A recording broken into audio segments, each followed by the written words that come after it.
이 시간 우리에게 주시는 하나님의 말씀은 마태복음 5장 13절에서 16절의 말씀입니다.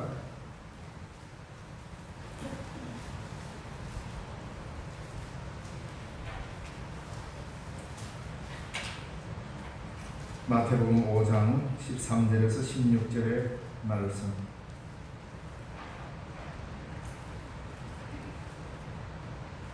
봉독해 드리겠습니다. 너희는 세상의 소금이니 소금이 만일 그 맛을 잃으면 무엇으로 짜게 하리요? 후에는 아무 쓸데없어 다만 밖에 버려져 사람에게 밟힐 뿐이니라. 너희는 세상의 빛이라. 산 위에 있는 동네가 숨겨지지 못할 것이요 사람이 등불을 켜서 말 아래에 두지 아니하고 등경 위에 두나니 이러므로 집안 모든 사람에게 비치느니라. 이같이 너희 빛이 사람 앞에 비치게 하여 그들로 너희 착한 행실을 보고 하늘에 계신 너희 아버지께 영광을 돌리게 하라. 아멘. 지난 주일 말씀에 이어서 같은 본문입니다.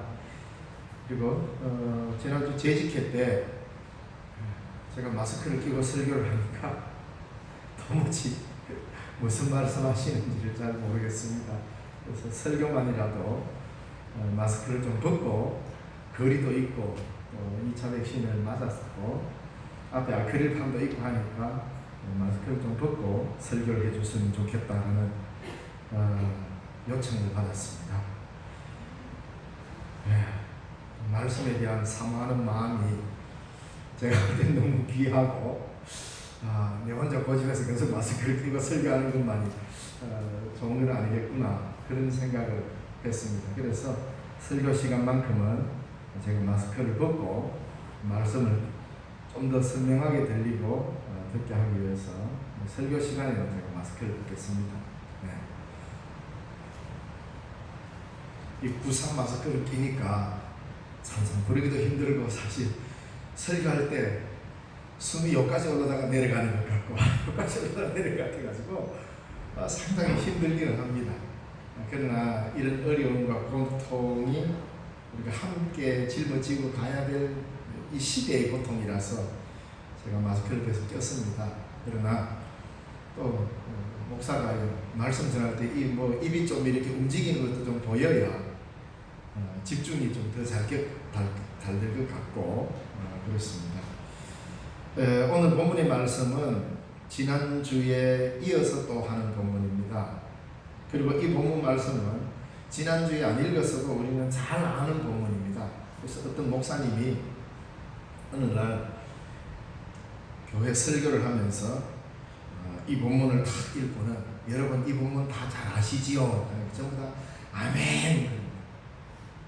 그러면 여러분 그렇게 사시오. 그거 설교를 끝내버렸대요. 다 아니까 됐다고 끝냈대요. 그 다음 주일 딱 되니까 목사님 우리 어떻게 목사님 설교를 좀 들어야 되는데 목사님 저 지난주 못 와가지고 지난주 설교를 못 들었는데 다시 그 본문을 설교해 주세요. 그러니까 지난주 이 설교 들으신 분들 다 들었지요? 예, 이 사람한테 들으세요. 그것도 끝냈대요. 일화가 있습니다. 설교라는 것은 듣고 물론 들음에 대한 만족도도 있어야 됩니다. 이왕 들을 거 저처럼 경상도 사투리를 중간중간에 섞어가 서울 사람이 들으면 무슨 말이지 하는 이런 단어들이 설교 시간에 가끔 서너 개씩 툭툭 튀어나오는 것보다 그래도 방송국에 아나운서 하시는 분이 이 말을 이야기하면 훨씬 더 잘 전달되겠죠. 근데 예수님께서는 그 시대의 표준말을 사용하지 않았습니다. 아람어를 쓰셨어요. 아람어는 시리아어입니다. 이스라엘 백성들이 시리아의 압제를 당하는 긴 시간 동안에 이 아람어가 이스라엘에 토착이 되듯이 그래서 아람어가 굉장히 뜻이 표현하기가 좋은 내용들이 참 많습니다. 그래서 예수님 시대 때에는 이 아람어가 거의 통용되던 이런 시대라서 히브리어도 쓰시면서 헬라어도 쓰시면서 아람어도 쓰시면서 그랬죠. 그래서 성경이 그 시대의 표준말이라고 하는 괜찮은 헬라어 에틱으로 쓰여진 게 아니라 시장 통해서 막 쓰여지는 코인이라고 하는 헬라어로 이 성경이 기록됐거든요. 그러니까 성경은 물론 하나님의 말씀으로서 이 헬라어를 잘 연구해서 그 뜻을 깊이 연구하는 것도 중요한데, 성경의 1차적 관심은 이겁니다. 어떻게 하면 하나님의 말씀을 듣지 못한 자들에게 쉽게 알아들을 수 있도록 이 말씀을 전할까? 이게 성경 전체의 정신입니다. 그러다 보니까 그 시대에 철학자나 아주 똑똑한 법률가나 이런 사람들이 사용하는 언어로 기록한 게 아니고, 시장 통해서 그냥 장사하면서 막 쓰는 이 생활 언어로 성경을 기록했다 이 말입니다. 그래서 성경은 잘 전달이 돼야 되겠죠. 그래서 전달도 매우 중요하다고 생각합니다. 자, 오늘 본문의 말씀, 지난주에는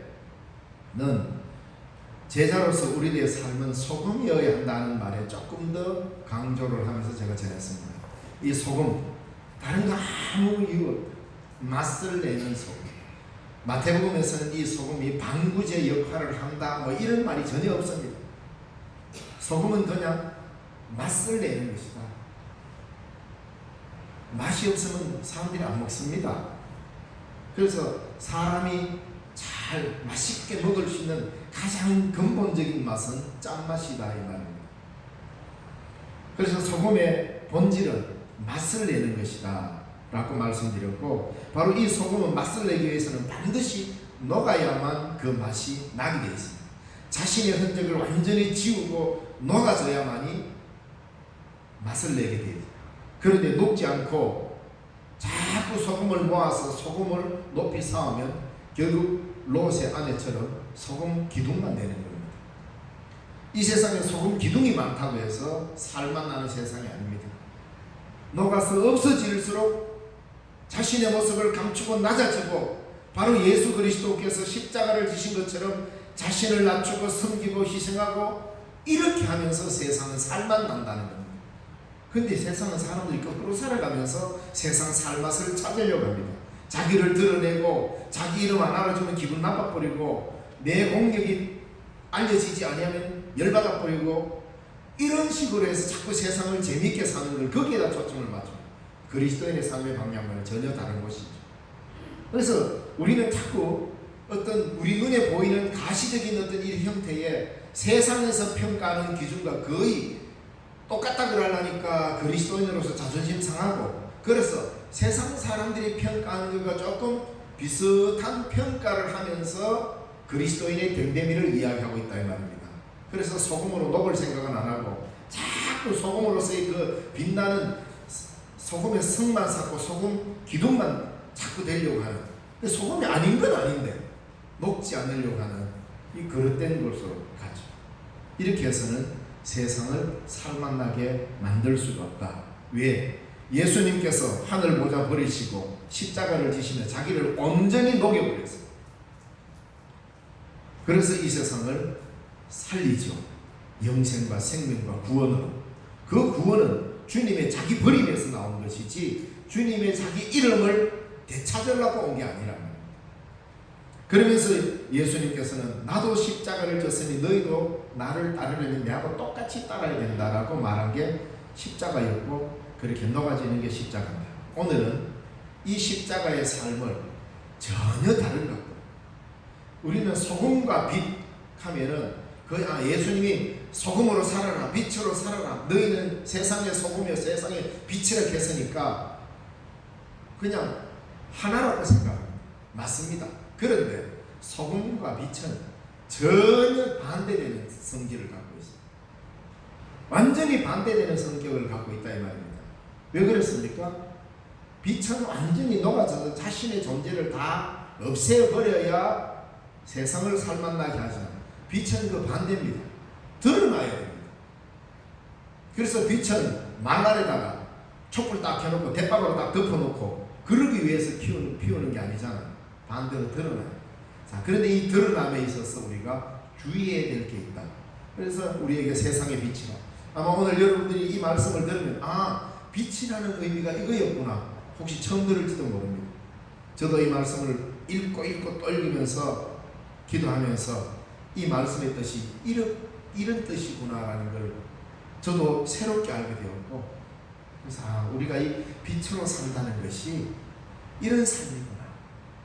그래서 말씀 속으로 우리가 들어가 보면 너희는 세상의 소금이라는 말씀은 딱 한 절로 설명되어 있습니다. 실제적으로는 13절 한 절로 소금이라 했는데, 그런데 빛이라는 말씀을 읽어보면 오늘 본문은 좀 길게 설명하고 있죠. 그래서 보면은 14, 15, 16 3절에 걸쳐서 좀 긴 본문으로 빛에 대한 본문을 설명하고 있습니다. 왜? 이 빛에 대해서 규정을 해주고 있는데 이 본문을 우리가 잘 이해해야 됩니다. 소금은 자신을 감추고 녹아서 눈으로 전혀 보이지 않는 삶이지만 빛은 그와 반대입니다. 드러나야 하는 존재로서의 빛을 말합니다. 바로 빛으로서의 그리스도인이 되라고 말씀하시는데, 그리스도인은 자신을 감추고 드러내지 않고 사는 것만이 미덕이 아닙니다. 너희는 세상의 소금이다, 너희는 세상의 빛이다 라고 하는 이 말은 그리스도인이 어떤 존재인지를 존재 규정을 해주는 말입니다. 신학적으로 말합니다. 신학적으로 그리스도인은 누구야? 그리스도인은 어떤 사람이야? 그리스도인은 도대체 뭐야? 이렇게 했을 때 그냥 이렇게만 말하면 됩니다. 소금이야, 빛이야, 이 두 단어면 충분하다. 다른 설명이 필요 없습니다. 그리스도인이 누구야? 예수 믿는 사람 맞죠? 그러나 세상 사람들에게 말할 때 그리스도인은 도대체 누구? 소금, 정말 빛, 이 한 두 단어. 그렇기 때문에 우리가 빛이라고 했을 때 이 소금이 자신을 감추고 낮아지고 자신의 흔적이 사라지면서 낮아지면서 자신의 모든 것들이 전혀 보이지 않는 이쪽으로 가면서 이걸 오해하는 경우가 있습니다. 주님께서는 그런 오해를 불식시키기 위해서 우리를 향하여 이 창조 때에 가장 하나님이 먼저 만드셨던 빛이다라고 말해주면서 소금과 이 빛의 아름다운 조화를 우리에게 만들어주고 있는 겁니다.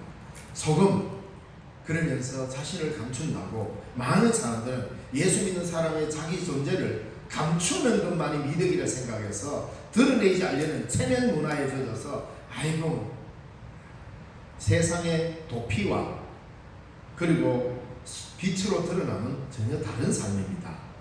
우리는 종종 체면 차리면서 막 이 세상을 좀 등지고 세상을 회피하면서 숨어 들어가면서 하는 말이 야 소금이라 했잖아, 녹아서 없어져야지, 이런 말로 자기 합리화를 하지 말라고 우리에게 주님은 너희는 세상의 빛이라고 말씀하고 있습니다. 그러니까 자기 자랑으로 자기 이름을 높이려고 드러내는 것이 아니라 하나님의 영광을 위하여 나를 드러내는 것은 빛으로서의 삶이라는 겁니다. 매우 신중하게 생각해야 될 무거운 일임은 분명합니다. 자, 드러내는 삶을 살아야 하는데 그것은 자기 자신의 업적을 자랑하고 내 인간됨과 나의 의로움을 드러내라는 이런 말이 아닙니다. 빛으로 인해 다른 사람들이 길을 갈 수 있게 만들어라는 말입니다. 내가 이 빛으로서의 드러난 삶을 살 때 내 업적이나 자랑하고 나의 잘남을 드러내는 것이 아니라 내가 빛이기 때문에, 내 안에 빛이 있기 때문에 나 때문에 다른 사람들이 바른 길을 갈 수 있게끔 만들어야 된다, 이 말입니다. 굉장히 적극적 삶을 이야기하고 있는 것이죠. 드러내는 삶을 살아야 하는데 그저 자기의 업적, 나는 이랬다, 그래서 우리가 간증을 한다든가 하는 때 매우 신중해야 한다는 이 말입니다. 자칫 잘못하다가는 자기 자랑이 되어버리면 이거는 빛으로 드러내는 삶이 아니기 때문입니다. 그래서 오늘 본문에 그걸 설명해 주고 있습니다. 예수님께서 너희는 세상의 빛이라.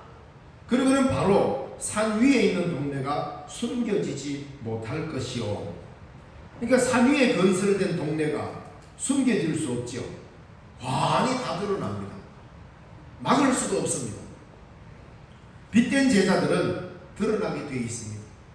빛의 자녀들은 드러나게 되어 있습니다. 드러나야 하는 사람들이라 이 말입니다. 반드시 드러나야 한다, 이 말이기도 합니다. 세상의 모든 사람들이 산 위의 동네를 바라보듯이 주의 제자들을 바라보고 있습니다. 주님이 우리를 그 자리에 세워두신 것입니다. 우리는 세상을 피해서 숨을 곳이 없습니다. 내가 예수 믿는 순간, 그리스도인이 되는 순간 우리는 피할 곳이 없습니다. 왜? 이 세상 어딜 가든 하나님의 면전이기 때문에. 너희는 세상의 빛이라고 말씀하시면서 우리를 상위의 마을처럼 높이 세워버렸습니다. 저와 여러분이 하나님의 백성이 되고 그리스도인이 되는 순간 하나님은 우리를 밀실 속에 가둔 존재가 아니라 상위의 동네로 세워버렸다 이 말입니다. 상위의 동네로. 그래서 이 자리를 마다하고 숨을 수가 없습니다. 그리스도인은 세상의 빛이기 때문에 도망갈 곳도 없습니다. 아무리 도망가봤자 빛은 빛으로 드러나게 돼 있다 이 말입니다. 도망을 가도 그곳은 여전히 세상 한가운데입니다. 구약 성경에 보면 이 요나가 하나님의 낯을 피해서 니느웨로 가라 그랬는데 꼼수를 부립니다. 그래서 욥바로 내려가가지고 그 당시 가장 큰 항구 도시였습니다. 왜? 이 욥바에서는 그 당시 지중해 모든 구석구석을 갈 수 있는 배들이 거기에 정박해 있기 때문에 욥바로 가면 내가 땅끝으로 갈 수 있겠다. 그 당시 세계관이 뭐냐면 오늘날에야 땅끝 하면 뭐 땅끝이 없잖아요. 우리나라 해남이 땅끝이 아니라 이 지구가 둥글다는 생각 때문에 땅끝이 없습니다 사실은. 근데 그 당시 구약시대 때는 이 지중해가 그 세계에 있어서 가장 큰 바다였습니다.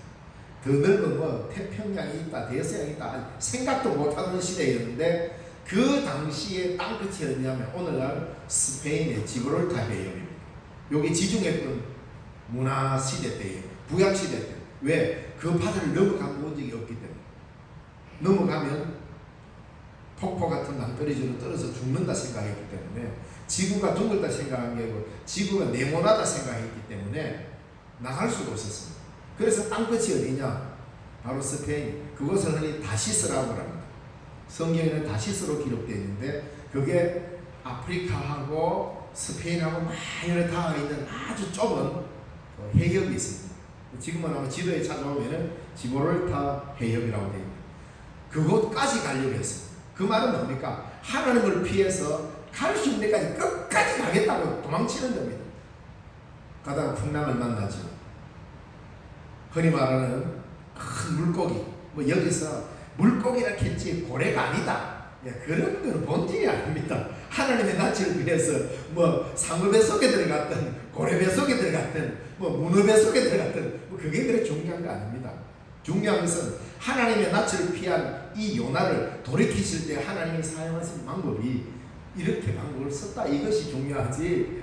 그래서 간혹 가다가 누군가가 고래다 하면 성경에 고래라는 말 없다. 함부로 고래라 하지 마라 하는데 고래라 해도 괜찮습니다.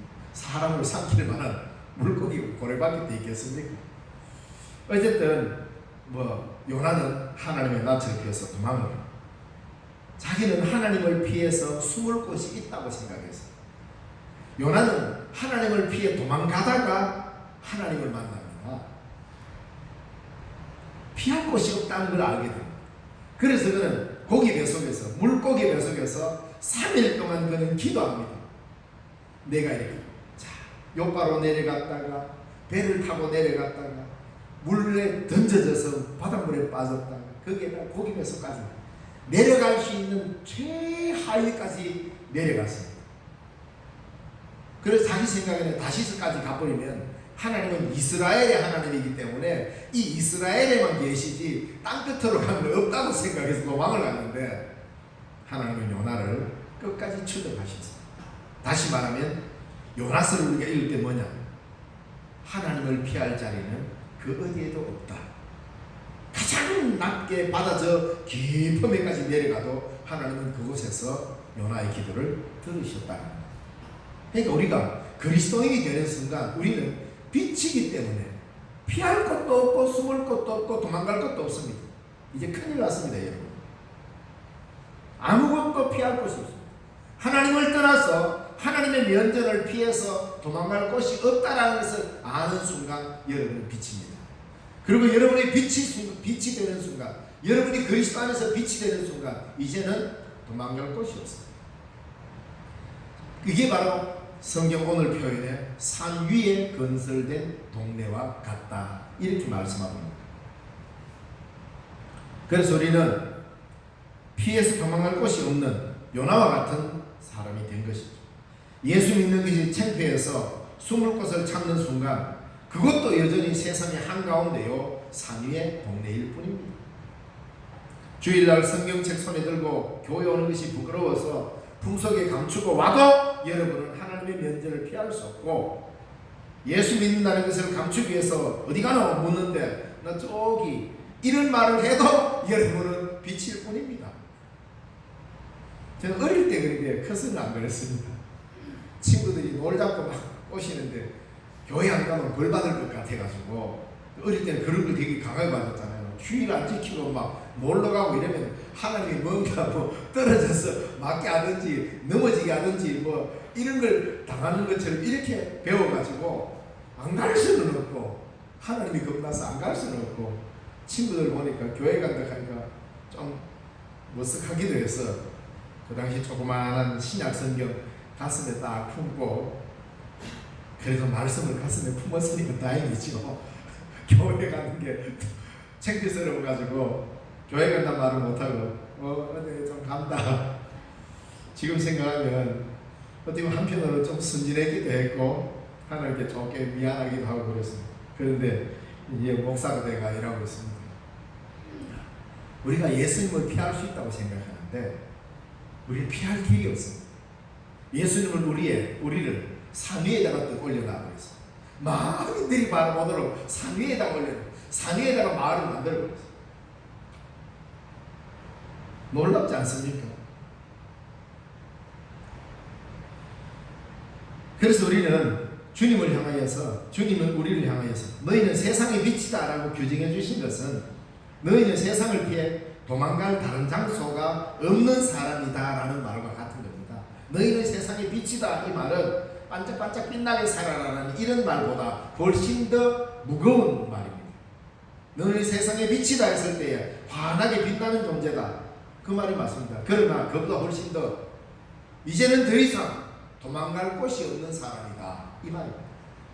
하나님께서 요나를 부르신 이후 요나는 하나님을 피해 도망갈 곳을 잃어버립니다. 그리스도인은 하나님의 면전을 피해 도망갈 곳을 잃어버린 사람입니다. 피해서 도망갈 곳을 잃어버린 사람들입니다.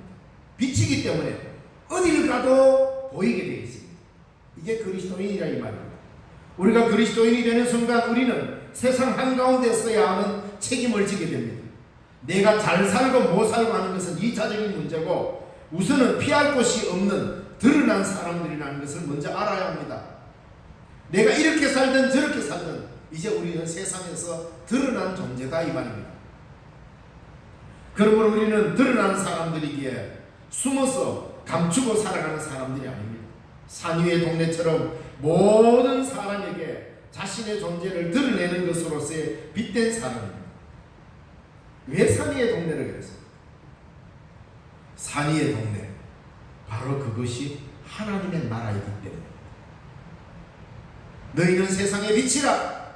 산 위의 동네가 숨기울지 못할 것이요, 너희는 하나님의 나라라.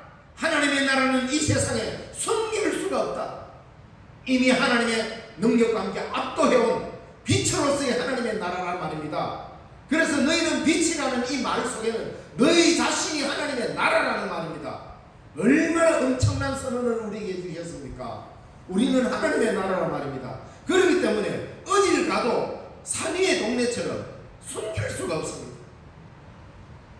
하나님을 피할 수 없는 존재란 말입니다. 그래서 도덕적 행실로 세상 사람들이 바라보는 기준에서 어느 정도의 착한 사람으로 살아가는 것, 여러분 그건 그리스도의 빛이 아닙니다. 그건 세상 사람들이 규정해주는 그들만의 룰인 것이지. 우리는 너희는 세상의 빛이라는 이 말은 이미 하나님의 나라가 우리에게 압도해 와버렸고, 우리가 사는 삶 자체가 하나님의 나라의 삶이요 산 위의 동네로서 드러나는, 하나님의 나라는 바로 이렇게 산 위의 동네로 건설되어 있다는 것입니다. 그러니까 우리는 피할 곳이 없는 사람입니다. 도망갈 곳이 없는 사람입니다. 그러니까 자꾸 도망가려고 생각하면 안 된단 말입니다. 내게 규정해 주신 그 말씀대로 그 규정 속에 우리는 하나님의 나라를 품고 하나님의 나라의 삶을 살아가면서 세상 사람들에게 우리의 사는 방법과 우리가 걸어가는 인생의 걸음들을 다 공개해서 보여줘야 됩니다. 그리스도께서 우리에게 어떻게 보여주셨습니까? 십자가에서 다 벗으시고 자기 속에 있는 피까지 꺼내면서 우리에게 다 보여주셨어요. 숨긴 게 하나도 없어요. 그리스도인이란 바로 하나님의 나라로서 모두에게 공개되는 빛의 삶을 사는 사람입니다. 그러니까 우리는 이걸 아무나 살 수 있습니까? 세상에 많고 많은 사람 중에 우리를 먼저 불러 산 위에다가 앉혀놓았습니다. 여기서 살아요. 하나님이 우리를 먼저 불러서 하나님의 나라에 앉혀놔버렸습니다. 다 드러났습니다. 자, 이렇게 해서 산 위에 있는 동네가, 자, 그 다음에 15절 말씀에 사람이 등불을 켜서 말라를 두지 아니하고 등경 위에 둔다. 이름으로 집안 모든 사람에게 비치느니라 그랬습니다. 그러니까 두 번째로 우리가 생각할 말씀은 모든 사람에게 빛을 비추임으로 길을 보여주는 사람이라는 것입니다. 길을 보여주는 사람. 등불을 켜서 대바닥으로 딱 덮어놓든다든지 밖에서 확 덮어놓는다든지 그렇게 하면 안 된다는 거죠. 아마 그럴 사람은 없을 겁니다. 등불을 켠 이유는 어두운 시간에 사물을 보기 위함입니다. 매우 상식적인 거 아닙니까? 불을 켜는 이유. 등불을 켜서 말통으로 폭 덮어놓지 않고 등경 위에 두는 것처럼 당연히 등불의 자리가 제자의 자리라 이 말입니다. 그리스도의 자리는 어디냐? 불을 켜서 대박으로 딱 덮어놓는 자리가 그리스도인의 자리가 아니고 불을 켰으면 불이 있어야 될 자리에 있는 것이 제자의 자리입니다. 그리스도인의 자리란 말입니다. 그래서 그리스도인은 자신을 숨길 수가 없습니다. 물론 박해를 피해서 숨어 지내는 것이 나쁘다는 게 아닙니다. 예수 믿는 것이 곧 죽음으로 왔을 때에 그리스도인들은 지하 깜깜한 곳에 카타콤이라고 하는 지하 묘소, 거기서 긴 시간을 지내며 살아갑니다. 그런데 그 지하 묘소에 지하 도시, 지금도 여러분 저기 로마 카타콤이나 터키의 데링쿠유나 이런 지하 도시에 가보면 가슴이 너무 찡합니다. 이 깜깜한 데서 횃불 하나 켜놓고 살아놓으니까 굴 천장에 온통 끄름입니다. 거기서 그리스도인들이 생명을 지키며 복음의 삶을 살았습니다. 그래서 그 안에 살던 사람의 평균 수명이 몇 살인지 아십니까? 평균 수명이 36인가 37밖에 안 됩니다. 사람이 태어나서 평균 수명이 40대가 안 됩니다. 지하에 가까운 데 사니까 오래 살 수가 없어요. 그래도 그들의 믿음을 지키면서 그곳에서 불을 켜놓고 기도하고 예배하고 들키지 않으려고 히브리서에 나오잖아요. 양의 가죽을 뒤집어 쓰고 양처럼 걸으면서 밖에 나와서 물품을 구해서 들어가 다시 굴로 들어가 그렇게 살았어요.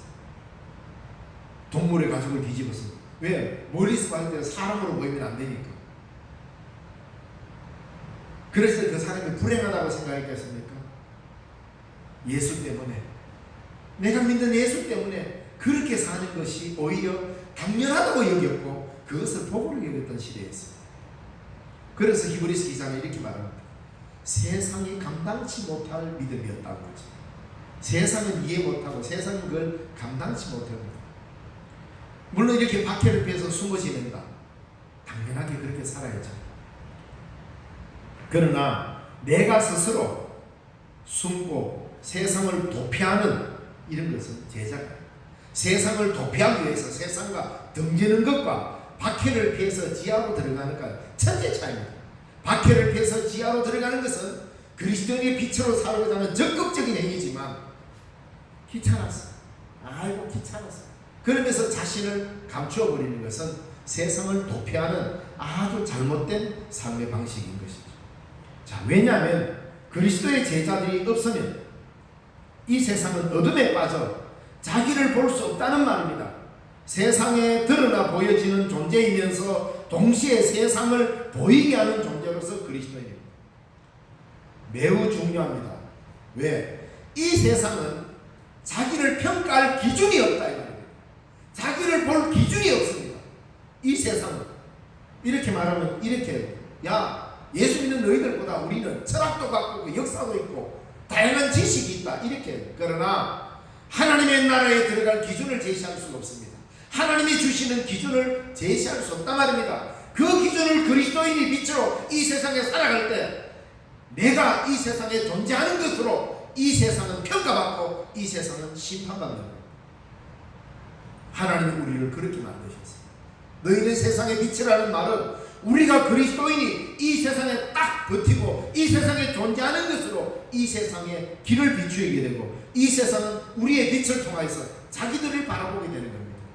우리가 상위의 동네처럼 숨길 수 없는 존재로서 피할 곳이 없는 존재이기도 하지만 우리가 세상에 드러남으로써 세상이 우리 때문에 피할 곳을 잃게 만드는 것이 그리스도인의 빛된 삶인 것입니다. 이 정도 돼야 빛이라 하는 거 아닙니까?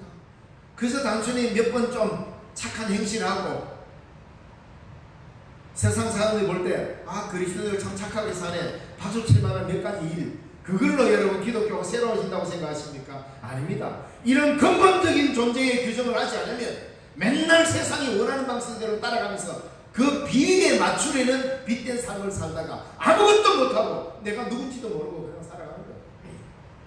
예수님께서 너희는 세상의 소금이요 너희는 세상의 빛이라는 이 말은 이런 어마어마한 우리의 규정을 이야기하고 있는 겁니다. 다시 말하면 이 세상에 그리스도인이 없어는 이 세상은 갈 길을 잃어버리고 자신들이 누군지를 모른다는 말입니다. 이해되십니까?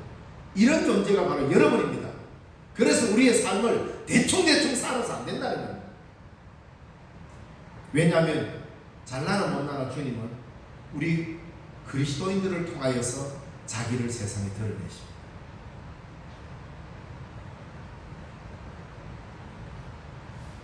그러므로 그리스도인은 세상의 빛입니다. 동네가 숨겨질 수 없고 온 집안 사람도 피할 수 없는 빛으로서의 그리스도인은 소극적으로 착한 행동 몇 번 하는 자들이 아니라 훨씬 더 적극적으로 세상 사람들을 피할 수 없게 만드는 빛, 세상을 향하여 공격해 들어가는 하늘의 참빛, 그리스도와 함께 이 세상을 치고 들어가는 생명의 빛, 이 빛이 그리스도의 빛입니다. 바로 너희는 이 빛이라고 우리에게 말해주고 있습니다. 다시 말해 세상을 좀 더 살기 좋게 하고 아니면 세상을 좀 더 분위기 있게 만드는 정도가 아니고 세상은 그리스도인들 앞에서 더 이상 피할 수 없도록 만드는 삶이 바로 빛으로서의 삶이요 착한 행실인 것입니다. 세상 사람들이 그리스도인 앞에 섰을 때 더 이상 피할 곳이 없도록 만드는 것이 그리스도인의 삶의 의무입니다. 이게 빛된 삶이란 말입니다.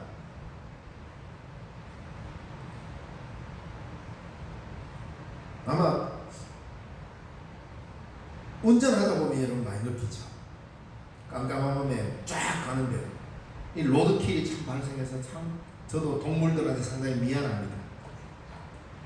이 실력의 새 길이 만들어지고 차들이 생생 달리니까 한동안 처음 길이 만들어지가 개통되고 난 이후에 하루에 평균 2~3마리의 고라니가 죽어 있는 걸 봤습니다.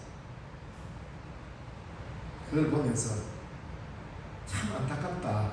우리가 편리하게 하기 위해서 만들어 놓은 길에 저렇게 수많은 생명이 죽으니까 안타깝게는 합니다. 그러나 거기에서 여러분 보십시오. 빛이 딱 비치면 도망을 못 갑니다. 고라니나 모든 짐승들이 피할 수가 없어요. 무슨 생각 드십니까? 그리스도인은 이 세상 사람들 눈에 비치는 빛입니다. 그리스도인이 그리스도와 함께 이 세상에 빛을 비칠 때 세상이 그 빛을 피할 수 없는 그 상황을 만드는 게 그리스도의 빛입니다. 그래서 적당히 세상 사람들과 똑같은 방식으로 우리도 적당히 좀 착한 일 좀 하고 괜찮은 일 좀 함으로 인해 가지고 뭐 빛을 드러낸다. 여러분 굉장히 순진한 생각 아닙니까? 복음은 그렇게 우리가 순진하게 가르치지 않습니다. 완전히 세상을 압도하게 만들고 전혀 다른 시각으로 보게 만들어서 하나님의 나라가 압도하도록 만들어버린 거죠. 그런 차원에서 저와 여러분이 빛이라 이 말입니다. 감당하실 수 있겠습니까? 이 말이. 너희는 세상의 소금이요 너희는 세상의 빛이라는 이 말을 우리가 그렇게 만만하게 감당할 수 있겠냐 말입니다. 이걸 만만하게 생각하니까 그리스도인의 빛과 소금과 빛의 이 아름다운 존재를 우리가 잘 깨닫지 못하는 거예요. 엄중한 선언이라는 걸 알아야 합니다. 그런데 희한하게도 그걸 우리에게 주님은 그냥 주셨어요. 세상 사람들이 그리스도인들은 착하다라며 평가하는 것으로의 착한 행실, 이런 빛을 말하는 게 아닙니다. 그러면 그것은 하나님의 나라가 아닙니다. 하나님의 나라는 세상에 의해서 평가받는 대상이 아닙니다. 오히려 이 세상이 하나님의 나라에서 평가를 받아야죠. 그래서 하나님의 나라의 기준으로 이 세상을 평가하고 이 세상을 정죄하고 심판하는 겁니다. 바로 그 자격을, 그 권위를 그리스도인들, 우리에게, 하나님의 그리스도의 제자들에게 너희는 세상의 빛이라고 선언해 준 거예요. 근데 이런 권위와 이런 능력을 어디다 갖다 버리고 도덕적 착한 몇몇의 행실로만 하나님이 너희는 세상의 빛이라고 말하는 것을 가지고 수용하려고 합니까? 저는 수용 못합니다. 세상이 이야기하는 좀 착한 행실, 좀 도덕적인 괜찮은 일, 이런 것으로 너희는 세상의 빛이다, 너희는 세상의 소금이다라는 것을 수용해버리고 나니까 그 너머의 빛과 소금의 일들을 헤아리지를 못했잖아요. 이러니까 세상이 이 모양이고 교회가 이 모양이 아닙니까? 우리를 향하여 너희는 세상의 소금이요 너희는 세상의 빛이오라고 규정해주는 주의 말씀은 그것을 뛰어넘는 하나님의 나라가 너희 가운데 있다는 선언과 동일한 거란 말입니다. 이런 무거운 책임감을 갖고 살아가는 겁니다. 그리스도인은. 만약에 우리가 적당한 도덕적 차원으로서 좀 착하고 괜찮은 행실, 표창장 받을 만한 몇몇 일들을 함으로써 기독교를 규정하려고 하면 그건 굳이 기독교 아니라도 다 할 수 있습니다. 굳이 복음이 아니라도 다 할 수 있잖아요. 우리는. 근데 우리는 그걸 따라가면서 마치 그게 빛인 줄, 그게 소금인 줄 알고 착각하고 그런 쪽으로만 갔지 않습니까? 내가 어떤 존재인지, 내가 누군지에 대한 존재는 올바로 규정하지도 않고 그냥 따라. 그러다 보니까 교회도 세상 따라 적당하게 착한 일 좀 하면서 교회다움을 드러내려고 하고. 뭐 그래도 안 되나? 아니요. 그건 매우 심각한 겁니다. 교회를 세상에 종속시키려고 하는. 하나님의 나라는 하나님에 의해서 평가받는 것이죠. 세상의 건방지게 하나님의 나라를 평가하려고? 아니요. 왜? 그들은 평가할 수 있는 눈이 없습니다. 어둠에 있기 때문에. 여러분은 빛입니다. 여러분은 소금입니다. 여러분에 의해서 세상이 평가받아야 하는 것이지. 왜 세상이 여러분들을 평가합니까? 방향이 바뀌지 않았습니까? 그런데 그렇게 평가해도 그걸 받아들입니다. 아이고 맞다, 우리가 제대로 못 살았으니까 할 말이 없다. 그러지 마십시오. 주님은 그러라고 우리를 그리스도인 되게 한 거 아닙니다. 뭐 목사님이 오늘 좀 건방지네 혹시 이렇게 생각하십니까? 아니에요. 나를 어떻게 주님이 규정해 주신지 알면 두렵고 떨림으로 소금이다 빛이다라는 사실을 받아들여야 됩니다. 거기서부터 우리의 삶이 새롭게 출발하는 거죠. 세상에서 평가되어지는 정도의 삶을 살라고 하나님이 우리를 부른 게 아닙니다. 너희는 세상의 빛이라. 우리가 세상을 피해 숨을 것도 없고 세상이 우리를 피해 숨을 수도 없는 관계라는 것을 분명히 아십시오.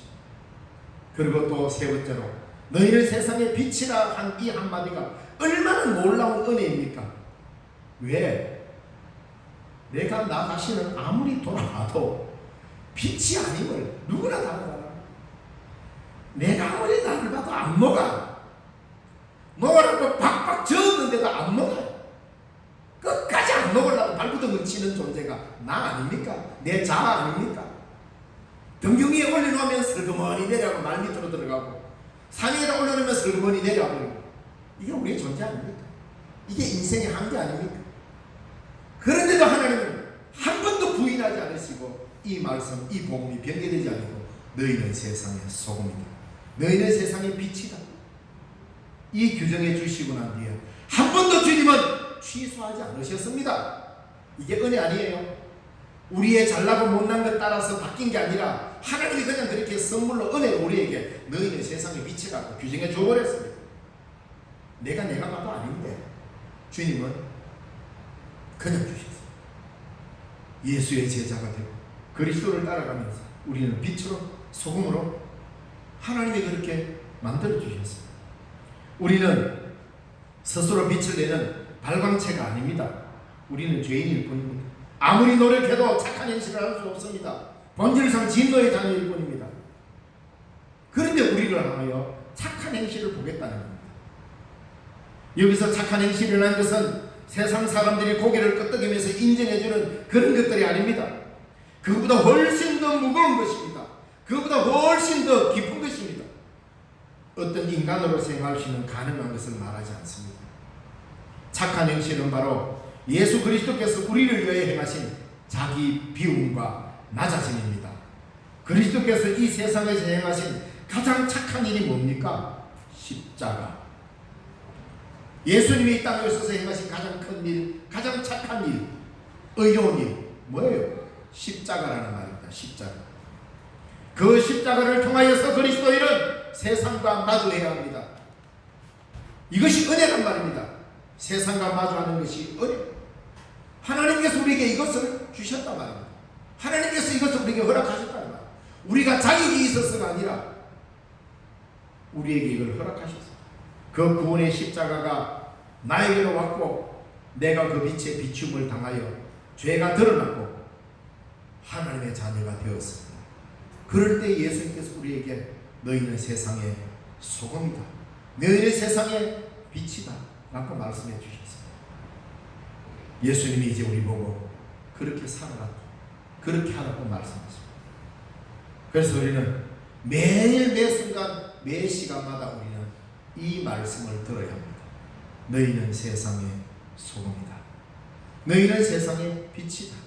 도덕적 괜찮은 삶을 살아가는 것이 아니라 끊임없이 우리는 이 존재로 규정해 주시는 주의 말씀을 매일 매 순간 들어야 합니다. 그래야 우리는 주님 앞에 올바로 살아갈 수가 있습니다. 기도하겠습니다. 살아계신 하나님 아버지, 은혜를 감사드립니다. 언제나 우리를 지켜주시고 주의 은혜 가운데 붙잡아 주셔서 감사합니다. 말씀이 우뚝 서는 저희들 되게 하여 주시고 하나님의 크신 은혜 속에 거하는 우리의 삶이 되게 하옵소서. 너희는 세상의 소금이다, 너희는 세상의 빛이다 라는 주님이 우리를 규정해 주시는 이 말씀은 무거운 책임감으로 받아들이게, 그리고 이 삶을 살아가는 하나님의 백성들이 되게 하옵소서. 주 예수님 이름으로 기도드리옵나이다. 아멘.